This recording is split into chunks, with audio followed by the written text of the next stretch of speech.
Hi friends, എല്ലാ കൂട്ടുകാർക്കും പുതിയൊരു റിവ്യൂയിലേക്ക് സ്വാഗതം. അങ്ങനെ ചേച്ചി ഭക്ഷണം വാരി കൊടുക്കാൻ അശ്വിനോട് ഇടയ്ക്കിടയ്ക്ക് ചോദിക്കുന്നുണ്ട്, എന്താടാ കുഞ്ഞാക്ക് സത്യം പറ, എന്താ സംഭവിച്ചത്?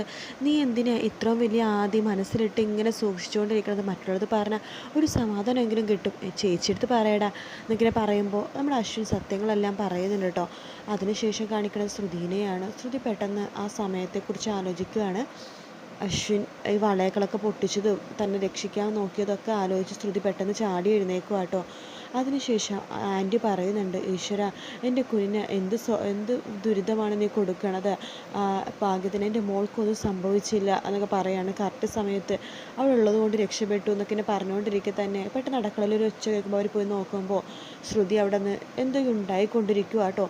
ആ സമയത്ത് ശ്യാമ് ചോദിക്കുന്നുണ്ട്, ഇതെന്താ ഇവളിങ്ങി ചെയ്യണേന്ന് ചോദിക്കുമ്പോൾ അമ്മായി പറയുന്നുണ്ട്, അവളങ്ങനെയാണ്, ടെൻഷൻ വന്നാൽ ജിലേബി ഉണ്ടായിക്കൊണ്ടിരിക്കുമെന്ന് പറയുകയാണ്.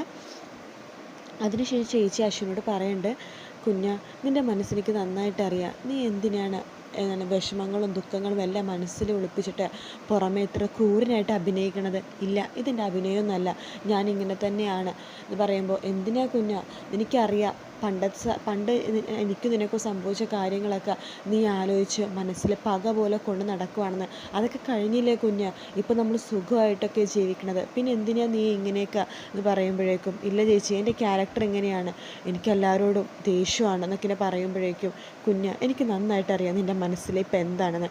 ശ്രുതിനെക്കുറിച്ച് ആലോചിച്ചിട്ടല്ലേ ഞാൻ അവളെ വിളിച്ചു നോക്കട്ടെ? വേണ്ട ചേച്ചി, ചേച്ചി വിളിക്കൊന്നും വേണ്ട. അല്ല, അവളുടെ സിറ്റുവേഷൻ എന്താണെന്നറിയാലോ, അതറിയുമ്പോൾ നിനക്കൊരു സമാധാനം ഉണ്ടാവും. എനിക്കറിയാം കുഞ്ഞ, നിൻ്റെ മനസ്സ് മറ്റാരെക്കാളും നന്നായിട്ട് എനിക്കറിയാം. അതിന് കാരണം എന്താണെന്നറിയാവോ? ഞാൻ നിൻ്റെ ചേച്ചിയാണ് എന്ന് പറയുവാണ്. അത് കേൾക്കുമ്പോൾ നമ്മുടെ അശ്വിനൊന്നും തന്നെ മിണ്ടുന്നില്ല കേട്ടോ.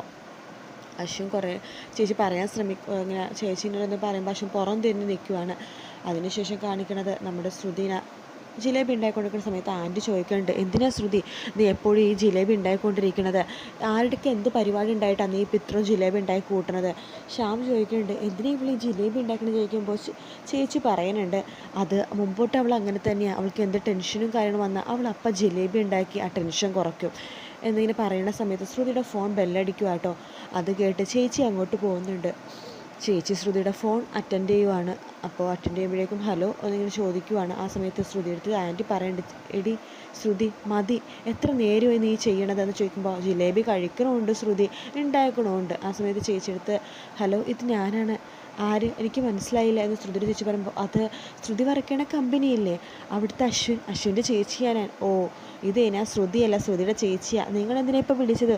അനിയൻ പറഞ്ഞിട്ട് വിളിച്ചായിരിക്കും അല്ലേ, ശ്രുതിക്ക് എങ്ങനെയുണ്ടെന്ന് അറിയാനായിട്ട് എന്ന് പറയുവാണ്. ആ സമയത്ത്, അയ്യോ അങ്ങനെയല്ല, അവന് വല്ലാത്ത കുറ്റബോധമുണ്ട് അങ്ങനെയൊക്കെ സംഭവിച്ചതിൽ, ക്ഷമിക്കണം മോള് എന്ന് പറയുമ്പോൾ, എന്ത് ക്ഷമിക്കണമെന്ന്, അവൾക്കിപ്പോൾ കുഴപ്പമൊന്നുമില്ല എന്നിങ്ങനെ പറഞ്ഞിട്ട് ഫോൺ കട്ടിയുടെ ചേച്ചി കേട്ടോ. അതിനുശേഷം അശ്വിൻ്റെ ചേച്ചി അശ്വിനോട് പറയുന്നുണ്ട്, കുഞ്ഞ്, നീ ടെൻഷൻ അടിക്കേണ്ട, അവൾക്ക് കുഴപ്പമൊന്നുമില്ല എന്നാണ് അറിയാൻ സാധിച്ചത്.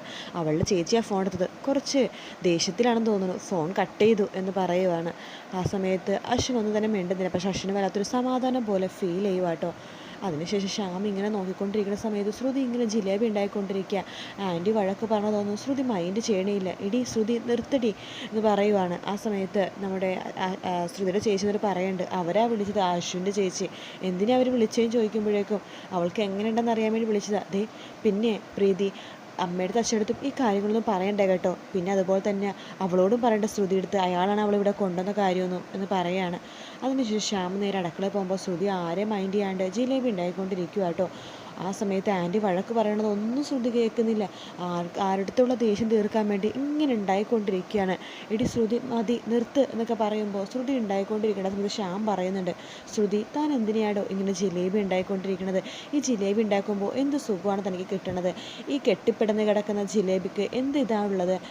പിന്നെ ഒരു കാര്യമുണ്ട്, ഈ പിടഞ്ഞ് കിടക്കണത് തൻ്റെ ദേഷ്യവും അതുപോലെ തന്നെ സങ്കടവും അതുപോലെ തന്നെ തൻ്റെ മധുരിപ്പിക്കുന്ന സ്വപ്നങ്ങളും കൂടിയാണെന്ന് എനിക്കറിയാം. ഇനി ഈ ജിലേബി ഒരു കഷ്ണം എടുക്കുക, എന്നിട്ട് തനത് കഴിക്കുക. ഇത് തൻ്റെ സന്തോഷമുള്ള നിമിഷങ്ങളാണെന്ന് ആലോചിച്ച് താനൊന്ന് കഴിച്ചു നോക്കിയേ. ഇപ്പോൾ ഈ ജിലേബിയുടെ ആ ഒരു ടേസ്റ്റും ആ ജിലേബിയുടെ ഗുണവും തനിക്ക് മനസ്സിലാവും ഇല്ലേ എന്ന് പറയുമ്പോൾ ശ്രുതി ചിരിച്ചുകൊണ്ട് ആ ജിലേബി കഴിക്കുകയാണ്. അതിനുശേഷം ശ്രുതി ചിരിച്ചുകൊണ്ട് അവിടെ നിന്ന് പോകുക കേട്ടോ. ശ്യാമിനോട് ആൻറ്റി പറഞ്ഞിട്ട്, ഹാവോ സമാധാനമായി, ഇന്നത്തേക്ക് ഞങ്ങൾക്ക് സമാധാനം കിട്ടി, ശ്യാമുള്ളത് കറക്റ്റ് സമയത്ത് തന്നെ ഇവിടെ ഉണ്ടായിരുന്നു, അതുകൊണ്ട് അവളെ ജിലേബി ഉണ്ടാക്കൽ ഇന്നത്തോടെ തീർന്നു എന്ന് പറയുവാണ്. അതിനുശേഷം നടന്ന സംഭവങ്ങളൊക്കെ അശ്വിൻ്റെ ചേച്ചി മുത്തശ്ശിയെടുത്ത് പറയണ്ട. മുത്തശ്ശി പറയേണ്ട, ഹാവോ സമാധാനം. എന്തായാലും അവൻ ലാവണ്യയുടെ തലയിൽ പോയത് എന്ന് പറയുമ്പോൾ മനോരമ പറയണ്ടേ, എന്തായാലും ആ അപ്സാരിനേക്കാളും നല്ലത് ആ മോഡേൺ ഗേളാണ് എന്ന് പറയുമ്പോൾ എന്തായാലും ലാവണ്യയുടെ തല പോയെന്ന് പറഞ്ഞപ്പോൾ എനിക്കൊരു സമാധാനമുണ്ട് എന്നൊക്കെ മുത്തശ്ശിയും പറയുന്നുണ്ട്. ചേച്ചി അങ്ങനെ ഓരോ കാര്യങ്ങൾ പറഞ്ഞുകൊണ്ടിരിക്കുന്ന സമയത്താണ് എപ്പിസോഡ് തീരുന്നത്. മറ്റൊരു വീഡിയോ ആയിട്ട് വീണ്ടും കാണാം. Take care. Bye bye.